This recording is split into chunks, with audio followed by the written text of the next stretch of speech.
The F-22 refused to start, just before the biggest air show of the year. "Get lost, this is work for the chief engineer," the young pilot waved her off dismissively. Engine oil splashed onto the hangar floor. The woman silently wiped her face, knelt under the F-22, and let her fingers glide lightning fast over the circuit board. 10 seconds later, the systems lit up. She picked up the radio. "Engine test. Falcon vector clear." From the other side of the hangar, a general stopped abruptly. His brow furrowed as he read the name on the badge, Cross. He slowly approached. "You're the one who fixed Raptor 302 back then, aren't you?" She gave a barely perceptible nod. The general exhaled deeply. "Entire squadron, attention. Salute." Per protocol, the pilots froze. The young pilot stood petrified. "Why?" "Because she is the person who developed the Falcon Vector standard that you fly with every day." Captain Amelia Cross was 32 years old. Once, she had been the chief engineer of the United States Air Force, specializing in the engine systems of the F-22 Raptor. After a test flight accident in 2020 in which a pilot died, she was held responsible for a technical defect that triggered an explosion. She lost her rank, her honor, and was forced out of the service. The truth was, she was the only one who, on that day, saved 5 more pilots by interrupting the pressure circuit just before detonation. But the official report was falsified, rewritten by people for whom liability mattered more than truth. 3 years later, she worked quietly in a civilian maintenance facility at Langley Air Force Base. There, she was known only as Mechanic Cross, no rank, no recognition, just grease and metal and the constant hum of jet engines. Every day she worked in silence, wore no name tag with qualifications, never spoke of her past. The burden of what had happened weighed on her shoulders like invisible armor, heavy but familiar. The young pilots often mocked her behind her back, sometimes to her face. "She doesn't know anything about vector control or real engineering," they laughed over coffee. She never reacted. She simply put in her earplugs, checked every screw and every wire as if listening to the Raptor's heartbeat itself, sensing irregularities that computers couldn't detect. One afternoon, an older engineer approached her workstation and watched as she calibrated a fuel pressure gauge with almost artistic precision. "You still believe in the sky, don't you, Cross?" She paused, wrench in hand, and considered seriously. "I don't believe in the sky," she answered quietly. "I believe in the people who still fly in it." The old engineer nodded slowly, understanding something unspoken, and walked away without another word. Later in the week, a disabled veteran on a tour of the facility stopped when he saw her. Recognition flashed across his weathered face. His left leg was a prosthesis, the result of an ejection seat deployment that had shattered his thigh. "It's you," he said, his voice thick. Amelia looked up from the engine she was inspecting, oil on her cheek. "Sir, I'm alive because an engineer interrupted the pressure circuit at exactly the right moment. But afterward, no one was allowed to speak your name. They buried you to save themselves." She slowly set down her tool and met his eyes. "Please don't say anything. I'm just a mechanic now. That's enough for me." "That's bullshit, and you know it," he said, not unkindly. "You saved my life. I have a daughter because of you. She's 6 now and loves airplanes." His voice broke. "I'm glad you're here to watch her grow up," Amelia said softly, with genuine warmth in her voice. "That's all that matters. Doesn't justice matter? Justice is that you're alive. Justice is that your daughter has a father. The rest is just paperwork." He wanted to argue, but something in her eyes stopped him. Acceptance, perhaps, or simply exhaustion from battles that couldn't be won. The days continued in their familiar rhythm. Amelia arrived at 6 in the morning, left at 8 in the evening. She ate lunch alone and reread technical manuals that most engineers found incomprehensible. She lived in a small apartment with minimal furnishings. Her walls were covered with aerospace blueprints and equations. Sometimes at night she pulled an old photo from a drawer, her squadron in front of an F-22, everyone laughing.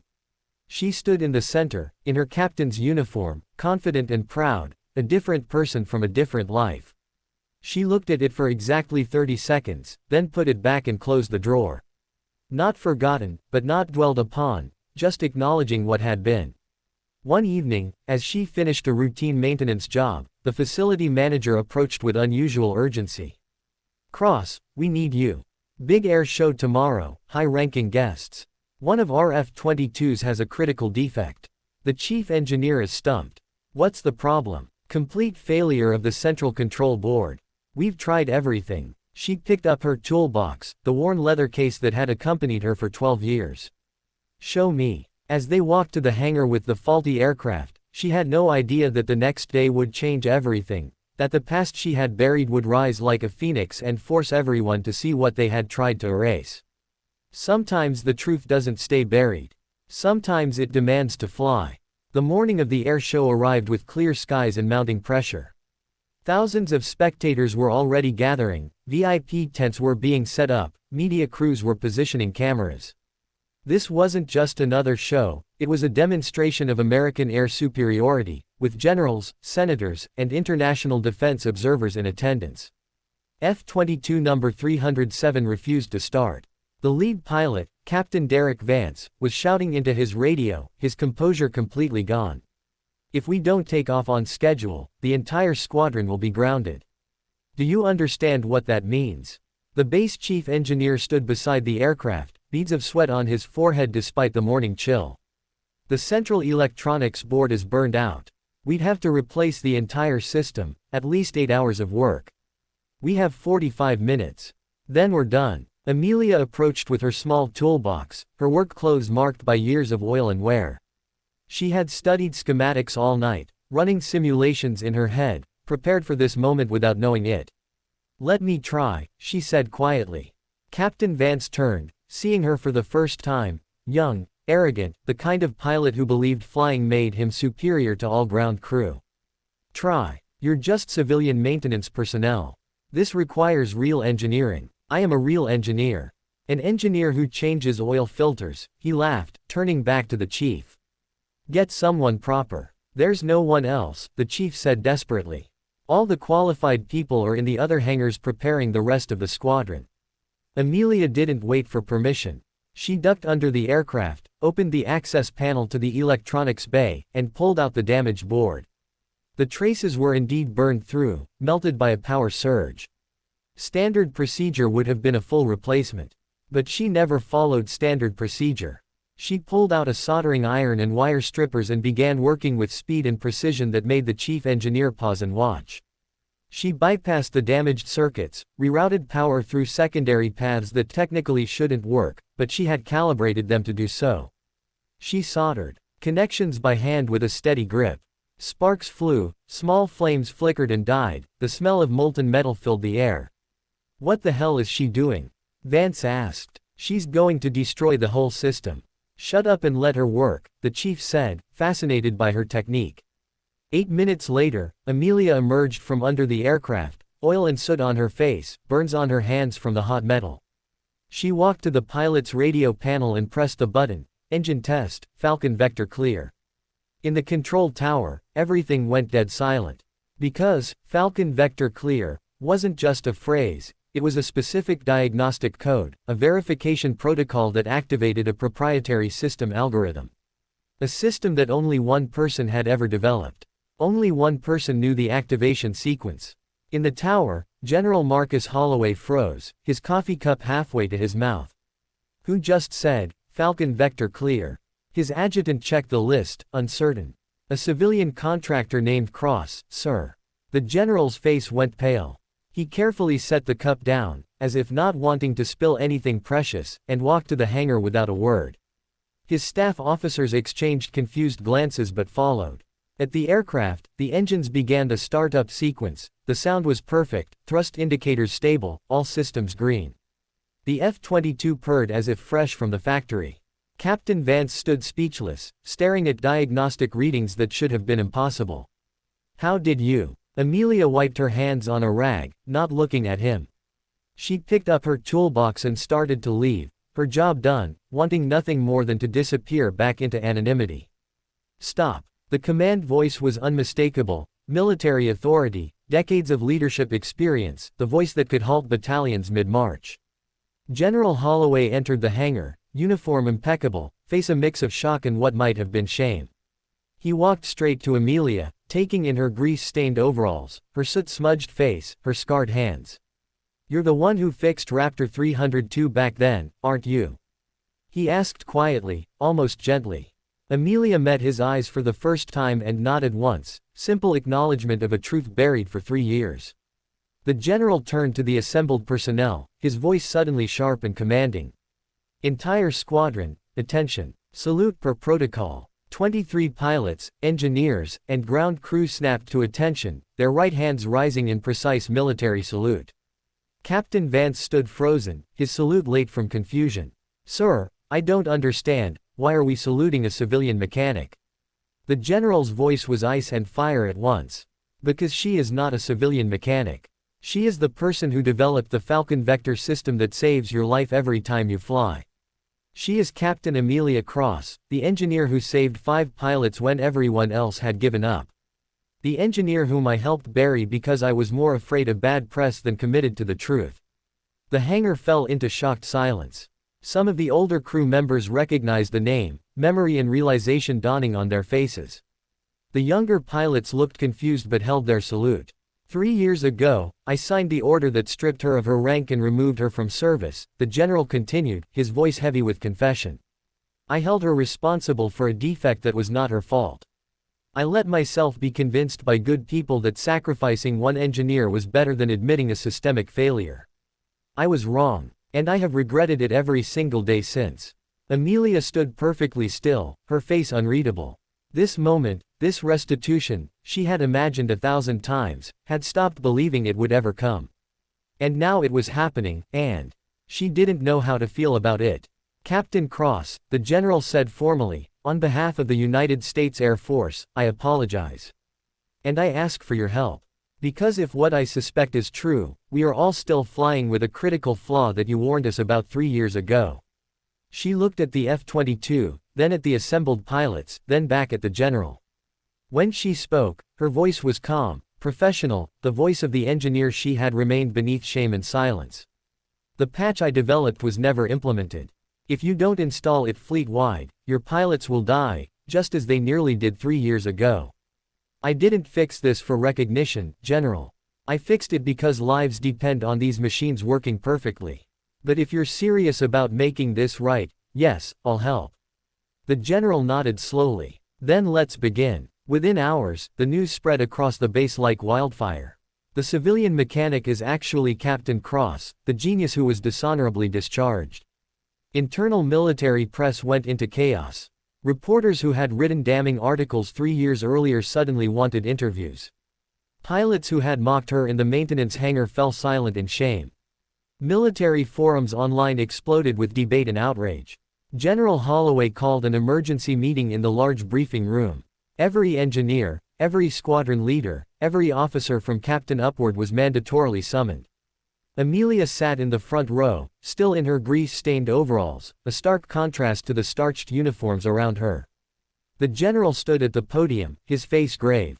3 years ago, I signed an order that destroyed the career of a good officer. I did it because I was pressured by people for whom public perception mattered more than truth. I did it because it was politically convenient. I did it because I was a coward. The room was so quiet you could hear the hum of the ventilation. Captain Amelia Cross warned us about a critical flaw in the F-22's pressure management system. She told us that without her modification we would experience catastrophic failures. We ignored her. When a test flight ended in an explosion and the death of a pilot, we blamed her for exactly what she had tried to prevent. We falsified the incident report. We silenced the pilots she saved. We erased her contribution to turn our failure into hers. Some officers shifted uncomfortably in their seats, some had been in the room when those decisions were made, some had put their names to the lies. Today she saved an aircraft that every qualified engineer on this base had given up on. She did it in 8 minutes, with equipment a high school shop could have provided, and she did it using the very system we rejected 3 years ago, the system that could have prevented 6 additional incidents since then, incidents we dismissed as pilot error and material fatigue, when the truth is, we are flying with a known defect because we were too proud to admit we were wrong. Amelia stood, her voice calm but firm. I don't need my rank back, General. I don't need apologies or ceremonies. What I need is for Falcon Vector to be properly installed across the entire F-22 fleet. Because if it isn't, more pilots will die, and their blood will be on all our hands. She pulled out a USB drive and held it up. Here is the complete modification protocol, installation instructions, diagnostic procedures, failsafe parameters, everything you need. I've spent 3 years refining it, improving it, making it foolproof. It's ready. The only question is whether you have the courage to implement it. The chief engineer spoke up. Captain Cross, why didn't you just release it yourself? Post it online, send it to defense contractors, bypass official channels. Because that would be treason. Because these systems are classified. Because despite everything, I still believe in the chain of command, even when it failed me. She looked around the room. I took an oath to defend this country. That oath didn't end just because you took my uniform. Captain Vance stood, the young pilot who had dismissed her hours earlier. His face was red, tears running down his cheeks. I'm sorry, ma'am. I'm so sorry. I said awful things. I treated you like you were nothing. You treated me the way you were taught to treat me, Amelia replied, not unkindly. The system told you I was a failure, so you believed it. That's not your fault. But now you know the truth. What you do with that knowledge, that's your responsibility. An older pilot in the back stood, Commander Sarah Chen, a 20-year veteran and recipient of the Distinguished Flying Cross. I was in the squadron with Raptor 302 that day. I flew the third aircraft, the one that should have exploded next. Captain Cross interrupted the pressure circuit for all of us, manually, while the fire spread. She burned her hands doing it. She could have run, saved herself. But she stayed until every pilot was safe. She walked forward and stood beside Amelia. I was ordered not to testify in her favor, threatened with disciplinary action if I spoke publicly. I obeyed those orders and have hated myself for it every day since. So I'm speaking now. Captain Cross is the reason I'm alive. The reason I got to see my son graduate college last year. The reason I still fly. And if this room doesn't give her every resource she needs to fix this fleet, then we're not an air force, we're just politicians in flight suits. One by one, more pilots stood, some Amelia knew, some she didn't. But they all had the same story, incidents they shouldn't have survived, defects that mysteriously corrected themselves, systems that worked when they should have failed. All traceable to the Falcon Vector protocol that Amelia had secretly installed on individual aircraft during routine maintenance, without permission, saving lives in the shadows. You protected us the whole time, one pilot said, voice breaking, even after what we did to you. I protect pilots, Amelia said simply. That's what engineers do. That's what I've always done. General Holloway stepped forward. By the authority vested in me, I order the immediate fleet-wide implementation of the Falcon Vector Protocol. Captain Cross will personally oversee it. And I recommend a full investigation of the original incident with the goal of reversing her discharge and restoring her rank and honor. I don't want my rank back, Amelia interrupted. Then, what do you want? She looked at the USB drive in her hand, then at the faces of the pilots in the room, young and old, fearful and brave, all trusting their lives to machines she understood better than anyone else. I want to teach. I want to train the next generation of engineers so they put safety above politics, truth above convenience. I want them to know, your job isn't to make the brass look good, your job is to bring pilots home alive. Then that is exactly what we will do, the general said. The air show was delayed by 2 hours while the entire squadron received an emergency Falcon Vector installation. Amelia worked side by side with a team of engineers, her instructions clear and precise, her expertise undeniable. When the F-22s finally took off, the entire base watched, 12 aircraft in perfect formation, engines running flawlessly, performing maneuvers that pushed the limits of physics and engineering. From the control tower, Amelia coordinated over the radio, her voice calm and professional. Falcon Vector 1 through 4 clear, form up. Falcon Vector 5 through 8 clear. Falcon Vector 9 through 12. Clear, full throttle authorized. The demonstration was flawless. The crowd roared with applause, unaware of the drama behind the scenes and unaware that they were witnessing restitution in real time.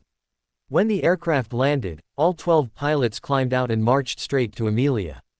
In unison, without orders, they saluted, not the protocol salute, but the salute soldiers give someone who saved their lives. Deep respect, gratitude, acknowledgement of a debt that can never be repaid. She returned the salute, eyes moist, posture strong. "Thank you for trusting the systems," she said. "Fly safe." The story leaked out, as such stories always do. First through military channels, then to defense journalists, then into mainstream media. Within a week, the mechanic who saved the sky was trending on social networks. News channels wanted interviews, Amelia declined them all. "I don't need people to remember my name. I need them to fly safely." But the story spread anyway and took on a life of its own. Engineering students shared it in study groups, women in STEM fields cited her as a role model, veterans forums praised her integrity and dedication. Even civilians who knew nothing about aviation were moved by the tale. Injustice corrected, quiet competence defeating loud politics. General Holloway wrote her a personal letter, handwritten on official stationery, not an email, not a formal document, but from one human to another. Captain Cross. True strength does not come from rank or authority. It comes from the courage to speak the truth when silence would be easier. You showed that strength when I failed. You protected people who had hurt you. You served a system that betrayed you. You are what every officer should aspire to be. And I am humbled to have witnessed your character. The uniform does not make the soldier makes the uniform worthy. With deepest respect, General Marcus Holloway. She kept the letter in her toolbox, carefully folded between her technical manuals. The Air Force Academy invited her to speak to 300 cadets. She stood before young men and women at the start of their service and told them the truth. You will face moments when doing the right thing costs you everything.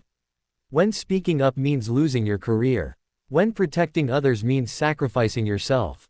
In those moments, you must decide what kind of person you are. A young female cadet raised her hand. "Ma'am, how did you keep going after they took everything from you?" Amelia considered seriously. "They didn't take everything. They took my rank, my position, my reputation. But they couldn't take my knowledge. They couldn't take my skills. They couldn't take my commitment to keeping pilots safe. Those things were mine, regardless of what uniform I wore or what title I held." Weren't you angry every day? Anger is natural. But I didn't let anger make my decisions. I let my purpose guide me. My purpose has always been to protect the people who fly. That purpose didn't change just because my circumstances did. Another cadet stood. "If you could go back, would you do anything differently?" "I would speak louder sooner. I would fight harder to be heard, before the tragedy, not just after." But the core decision, to put lives above career, no, I wouldn't change that. Because that's not a choice. That's who I am. The cadets gave her a standing ovation that lasted 5 minutes. Many cried. Some later said that speech changed their entire view of service. In the Langley maintenance facility, things changed quietly.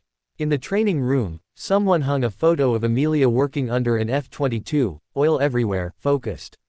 Beneath it, a plaque. The woman who wrote the code that saved the sky. Her old helmet, the silver one marked Raven 1, was retrieved from storage and placed in the base museum. A small exhibit explained who she was, what she had done, and why it mattered. Female engineering students visited the base specifically to see where she had worked. Some left notes on the fence near the maintenance hangar. "Thank you for not giving up. You inspire me to be brave. I want to be an engineer, because of you." Among military engineers, a quiet movement began, a network of people committed to putting safety above politics, truth above convenience. They called themselves Falcon Vector, after her system as their guiding principle. When pressured to overlook safety issues, they asked each other, what would Cross do? The answer was always the same: tell the truth. Document everything. Protect the pilots. Accept the consequences. Captain Vance, the young pilot who had dismissed her, requested a transfer to work directly with her on future modifications. "I need to learn from the best," he said, "and I need to make up for how I treated you." She accepted, not because she needed his apology, but because he was willing to learn, to grow, to become better. That was what mattered. On social media, veterans began sharing the story with a call to action. If you believe real character needs no rank or recognition, comment, "I will live with integrity." The comment sections filled with thousands of responses from across the armed forces, from all ages, people publicly committing to stand for truth, even when it cost them something. Amelia didn't read the comments. She was too busy, working, teaching, building systems that kept people safe. A year later, Amelia Cross returned to active duty, not as a regular officer, but as the Air Force's first honorary technical advisor, a position created specifically for her. She taught the first course, Engineering Under Pressure, focused on ethical decisions in high-risk environments. Her lecture hall was filled with young engineers, eager, nervous, wearing the same uniform that had once been taken from her. She saw herself in them, their idealism and their fear, their competence and their uncertainty. She looked at them, really looked, and saw the future of military aviation before her. On some shoulder patches, they wore a small unofficial Falcon Vector badge, a symbol that had become the mark of engineering integrity. A young lieutenant raised his hand, hesitant. "Ma'am, what if we do everything right and still no one listens? What if we speak up and nothing changes?" Amelia set down her tablet and gave him her full attention. "Then you document everything. You create a paper trail that cannot be erased. You ensure that when the truth finally comes to light, and it always does, eventually, the evidence is there. You protect future engineers from being blamed for mistakes that weren't theirs. But what if we lose our careers, like you? Then you lose your career knowing you did the right thing. And you sleep at night. Because I promise you, living with integrity is easier than living with regret." She paused, letting it sink in. "I lost 3 years of my life. But I didn't lose my soul. That trade was worth it." A young female student with sharp eyes and a determined expression spoke. "Ma'am, if everyone had forgotten what you did, if you had stayed a mechanic forever and never been rehabilitated, would it still have been worth it?" Amelia smiled, a real smile that reached her tired eyes. "I didn't save those pilots for recognition. I saved them because they deserved to live. I didn't develop Falcon Vector for fame, I developed it because it needed to exist. If no one had ever known my name, if I had spent the rest of my life in that maintenance hangar, these pilots would still be alive. That alone would have been worth everything." The lecture hall fell silent, absorbing the weight of that truth. After class, Amelia walked out to the flight line and watched a squadron of F-22s preparing for takeoff. The sunset painted the sky in shades of orange and purple, the kind of evening that makes you believe in beauty and possibility. She pulled her old helmet from her bag, the silver Raven -1 helmet that had been returned to her. It was scratched and dented, marked by years of use and abuse, but still functional. Still hers. She ran her fingers over the engraving, someone had added since the museum. Falcon Vector, designed by A. Cross. The F-22s began their startup sequence, engines roaring, thrust strong enough to shake the ground. She watched them climb, watched them fly perfect maneuvers, watched them fly with confidence in systems she had designed, implemented, and fought for. "Honor isn't something you demand back," she said quietly to herself, to the sky, to the memory of who she had been and who she had become. "Honor is something you keep, even when no one is watching. Especially when no one is watching."